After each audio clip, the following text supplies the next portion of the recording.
जय श्री राधे मित्रों, आप सभी को राधा अष्टमी की शुभकामनाएं। सनातन धर्म में भाद्रपद मास के शुक्ल पक्ष की अष्टमी तिथि श्री राधा अष्टमी के नाम से प्रसिद्ध है। शास्त्रों में इस तिथि को राधा का जन्म दिवस बताया गया है।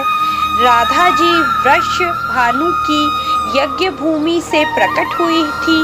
वेद तथा पुराण में जिनका कृष्ण वल्लभा कहकर गुणगान किया गया है, वे श्री वृंदावनेश्वरी राधा सदा श्री कृष्ण को आनंद प्रदान करने वाली कृष्ण प्रिया साध्वी थी। इस वर्ष राधा अष्टमी 23 सितंबर 2023 को मनाई जाएगी। धार्मिक मान्यताओं के अनुसार राधा रानी की पूजा के बिना भगवान श्री कृष्ण की पूजा अधूरी मानी जाती है। श्री कृष्ण जन्माष्टमी की तरह ही राधा अष्टमी का त्योहार बड़े धूमधाम के साथ मनाया जाता है। धर्मशास्त्रों में कहा गया है कि राधा अष्टमी का व्रत किए बिना श्री कृष्ण जन्माष्टमी का व्रत अधूरा माना गया है। श्री राधा अष्टमी की व्रत कथा। पौराणिक कथा के अनुसार राधा माता गोलोक में श्री कृष्ण के साथ निवास करती थी। एक बार देवी राधा गोलोक से कहीं बाहर गई। जब वापस आई तो देखा कि श्री कृष्ण भगवान गोलोक में नहीं हैं। उस समय भगवान श्री कृष्ण अपनी एक सखी विराजा के साथ गोलोक में घूम रहे थे। यह बात जब राधा जी को मालूम हुई तो उन्हें गुस्सा आया और वे सीधे उनके पास पहुंच गई। वहां पहुंचकर उन्होंने भगवान श्री कृष्ण को काफ़ी भला बुरा कहा।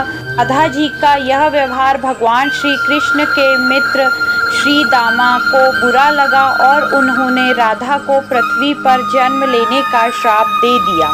राधा रानी को इतने गुस्से में देखकर श्री कृष्ण भगवान की सखी विराजा भी वहां से चली गई। इस श्राप के बाद राधा ने बदले में श्री दामा को श्राप देते हुए राक्षस कुल में जन्म लेने का श्राप दे दिया। राधा रानी के द्वारा दिए गए श्राप के कारण ही श्री दामा का जन्म शंखचूड़ दानव के रूप में हुआ था।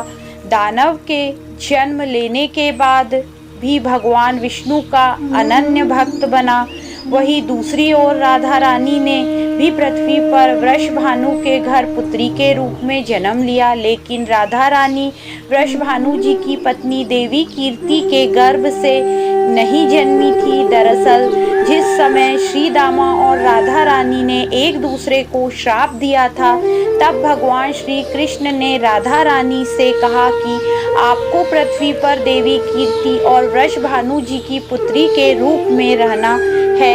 इसके आगे श्री भगवान ने राधा रानी से कहा कि जब आप विवाह के योग्य हो जाएंगी तो आपका विवाह मनुष्य के अवतार में रायाण नामक एक वैश्य से होगा। हालांकि वह भी मेरे अंशावतारों में से ही एक होगा। आप धरती पर भी मेरी प्रियतम बनकर ही रहेंगी, परंतु हम दोनों को वहाँ बिछड़ने का दुख सहना होगा। हे राधा रानी, अब आप धरती पर जन्म लेने की तैयारी करें। सांसारिक दृष्टि से देवी कीर्ति गर्भवती हुई और उन्हें प्रसव भी हुआ, लेकिन देवी कीर्ति के गर्भ से योग माया की प्रेरणा से वायु का प्रवेश हुआ और उन्होंने वायु को ही जन्म दिया।